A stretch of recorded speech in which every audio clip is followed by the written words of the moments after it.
Hello everyone, this is Kunal Nagpal and I feel extremely humbled to take this opportunity to welcome you once again to this great economic platform.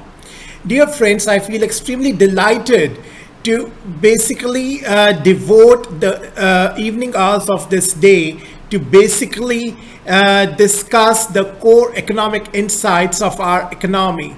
That is, what are the takeaways from our economy?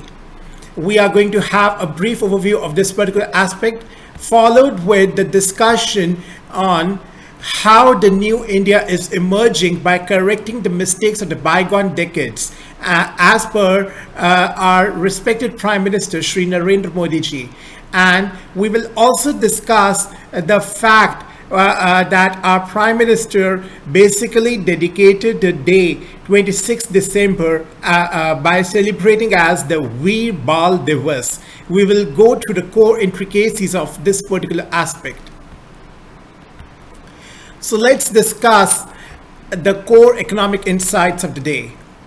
India to become the $10 trillion economy by 2035, according to the Center for Economics and Business Research, a leading London-based consultancy.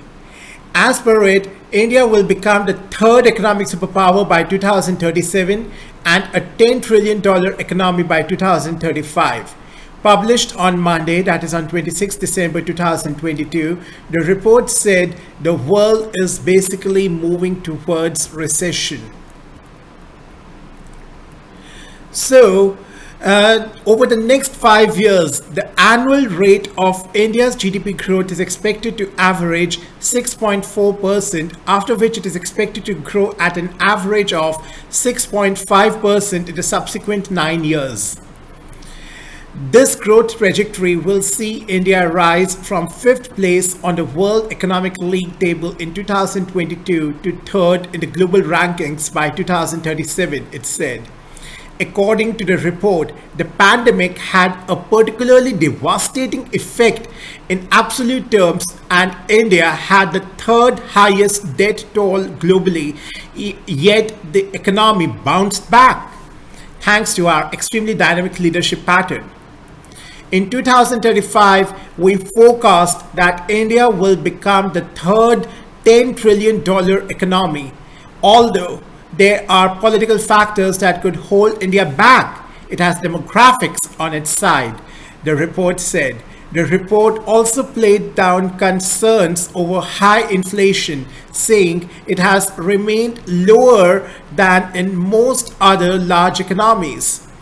Much of India's current inflation rate reflects higher food prices, an erratic item, but one that also accounts for a larger share of the consumer basket than in any other G20 country, CEBR added.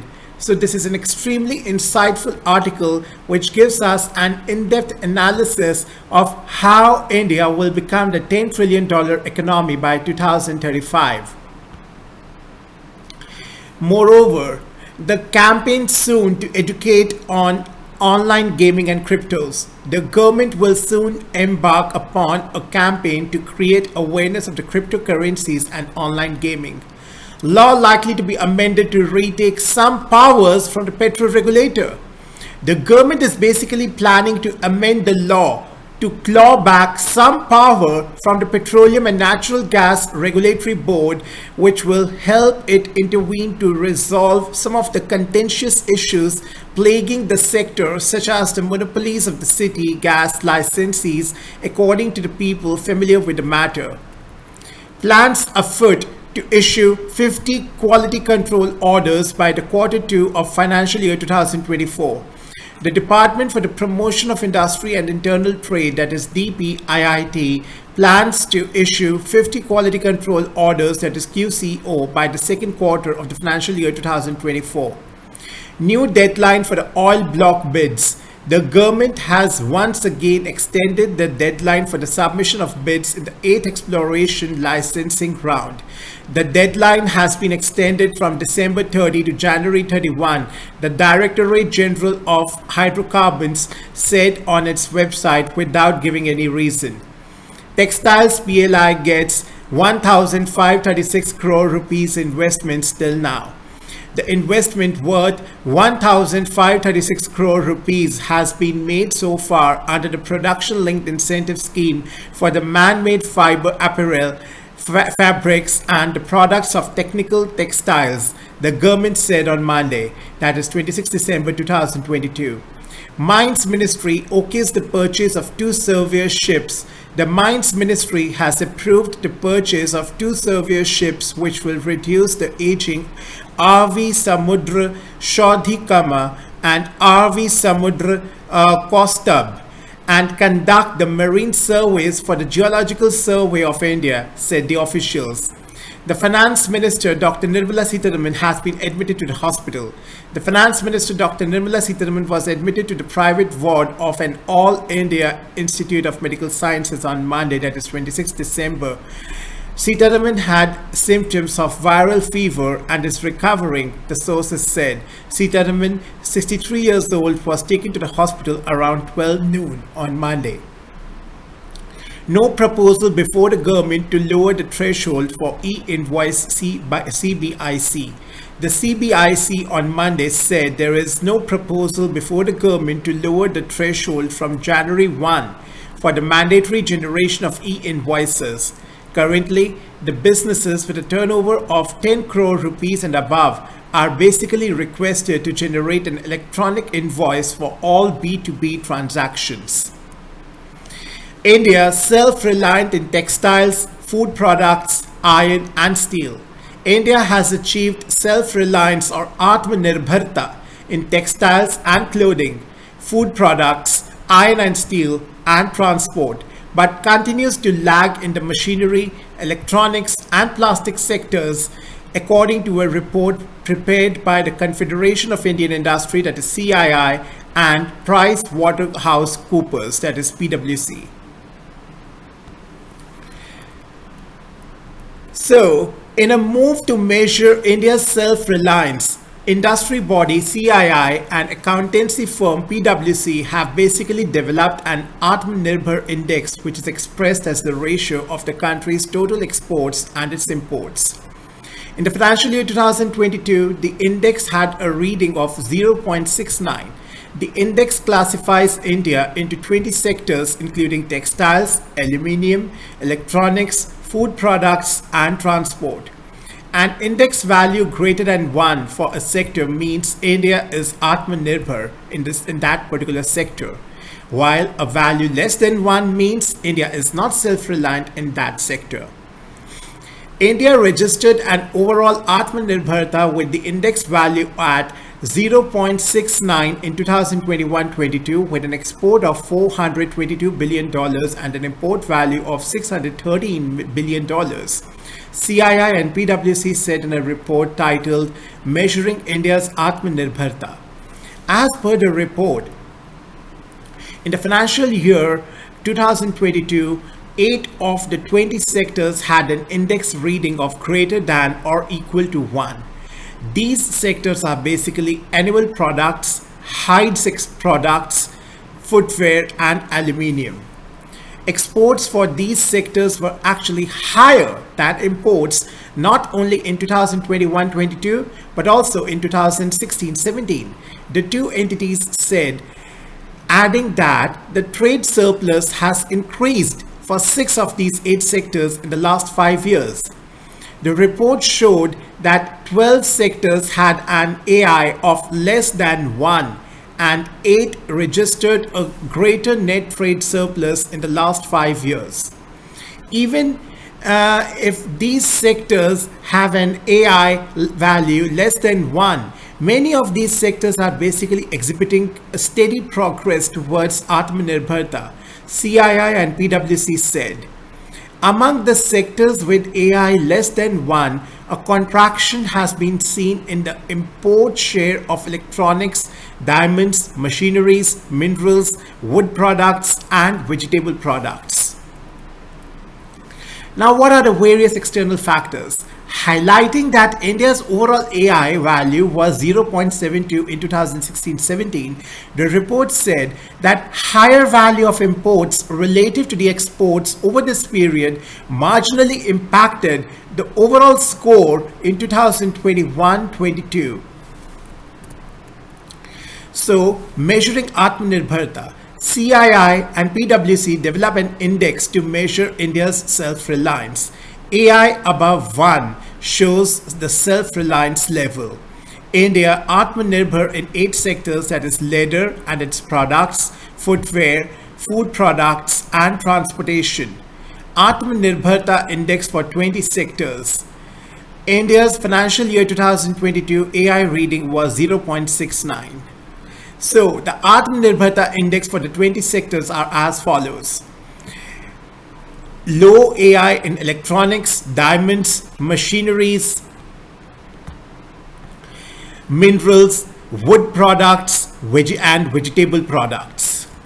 So this article is extremely insightful once again, as this gives us an in-depth analysis of how to measure Atmanirbharta, that is the level of self-reliance pertaining to the Indian economy.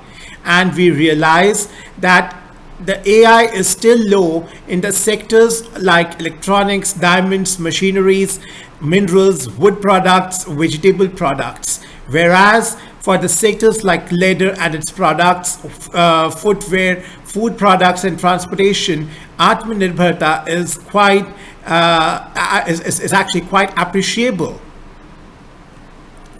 So India is self-reliant in textiles, food products and iron and steel, along with transportation sector. Now, my dear friends, we are basically going to discuss the concept of New India as being revealed by our respected Prime Minister Shri Narendra Modi ji, who basically says that now we are gradually correcting the mistakes of the bygone decades. In the name of history, the concocted narratives were taught to infuse inferiority, and there is a need to break free from the narrow views of the past in order to move forward. The Prime Minister Narendra Modi ji said on Monday, 26 December 2022, underlining that New India is correcting the mistakes of the bygone decades by restoring its long-lost legacy.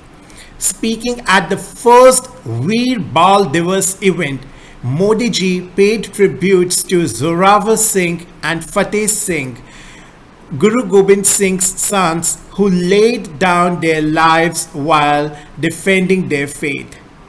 On the one hand, there was terrorism, and on the other, spiritualism. On one hand, there was communal violence, and on the other, there was liberalism. On one hand, there were forces of lakhs, while on the other, they were just Veer Sahibzade who did not budge at all, he said, referring to the 2 martyred children of the Guru. Aurangzeb and his people wanted to convert the religion of Guru Gobind Singh's children with force of a sword, and that is why he decided to kill the 2 innocent children. Imagine that era when, against the terror of Aurangzeb, against his plans to change India, Guru Gobind Singh ji stood like a mountain, he said. Modi ji said in the name of history, people were being taught the versions that promoted an inferiority complex among them. To move forward in the Amrit Kal and to take India to the heights of success in the future, we have to break free from the narrow views of the past, he added. Any country with such a glorious history must be full of self-confidence and self-respect. However, concocted narratives are taught to infuse inferiority. There is a need to get free from the narrow interpretation of the past to move forward, he stressed. The Prime Minister said the New India is actually correcting the mistakes of the bygone decades by restoring its long-lost legacy.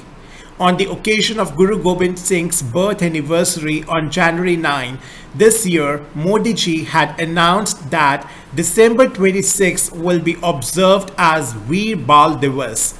The day reminds us that age actually does not matter when it comes to displaying extreme valor and sacrifice.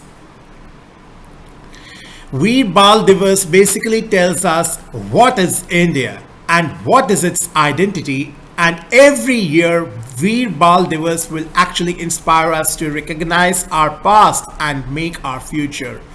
This will also remind everyone about the real strength of our young generation, he said.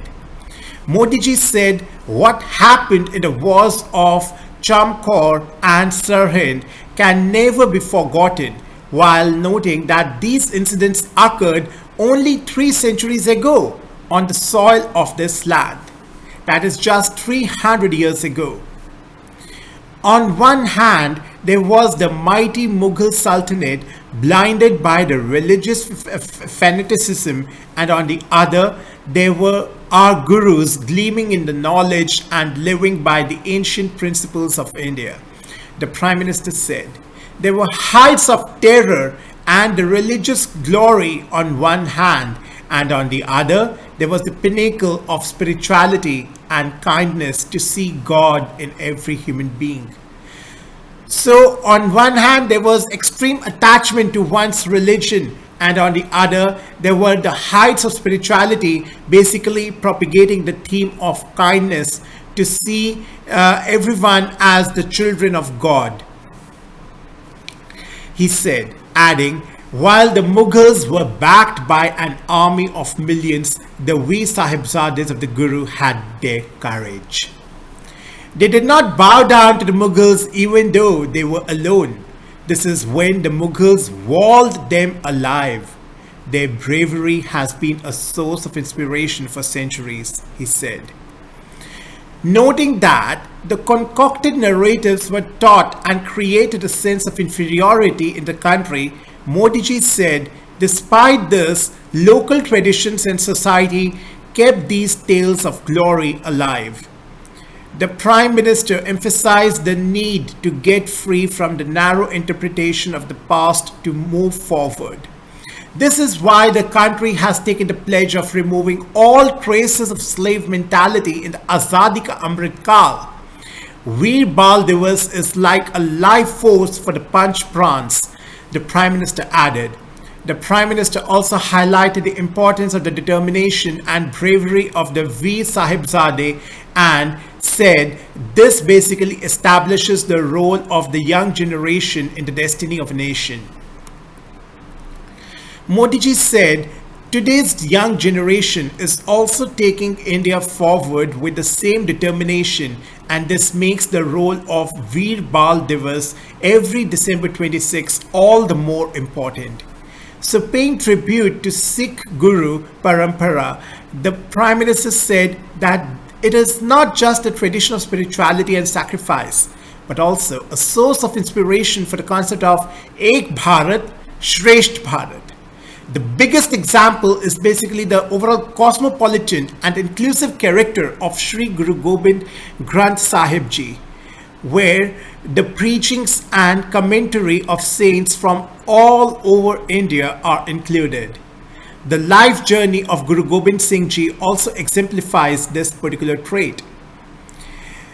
The Prime Minister said, referring to the fact that Panch Pyare came from all parts of the country, the Prime Minister exuded pride that one of the original Panch Pyara was from Dwarka, land from where the Prime Minister also hails. Modi ji said, Rashtra Pratham, country first, was the unshakable resolve of Guru Gobind Singh Ji, and basically corroborated that point by recounting the immense personal sacrifice of his family. The tradition of the nation first is actually a huge inspiration for us, Modi ji stressed. So recounting the innumerable examples of inspiring children like Bharat, Bhakt Prahlad, Nachiket and Dhruv, Bal Ram, Love Kush and Bal Krishna, The Prime Minister said that from ancient times to the modern times, the brave boys and girls have been a reflection of India's valor, adding that any country is identified by its principles. The Prime Minister highlighted that when the core values of a nation go through a transformation, the future of the nation changes with time. That is, we are heading towards the golden era gradually. He emphasized that the values of a nation can be preserved only when the present generations have clarity about the history of the land, that is, the glorious history of the land. The youth always seek a role model to learn and find inspiration.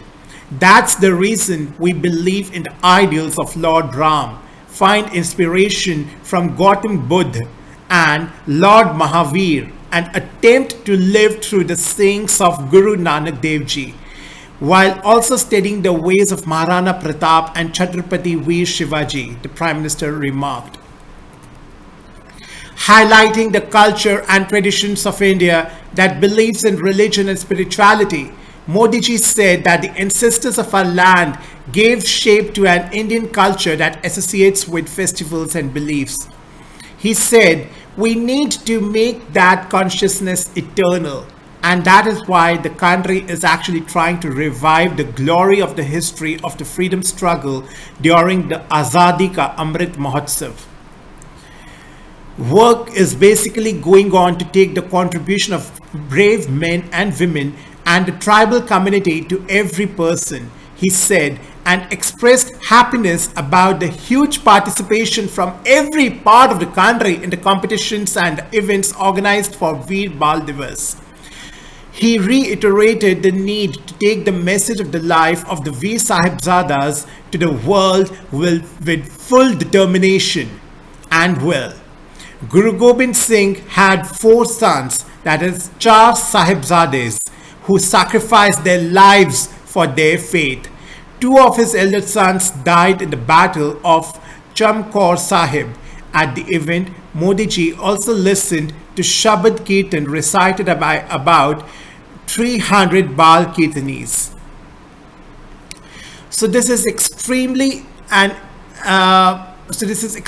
beautiful article wherein the entire glory of the religious beliefs is mentioned, and the major emphasis on spirituality has been done, showing good over evil. And if we remember our past glorious history of New India, if we remember our glorious history, we will be able to reform New India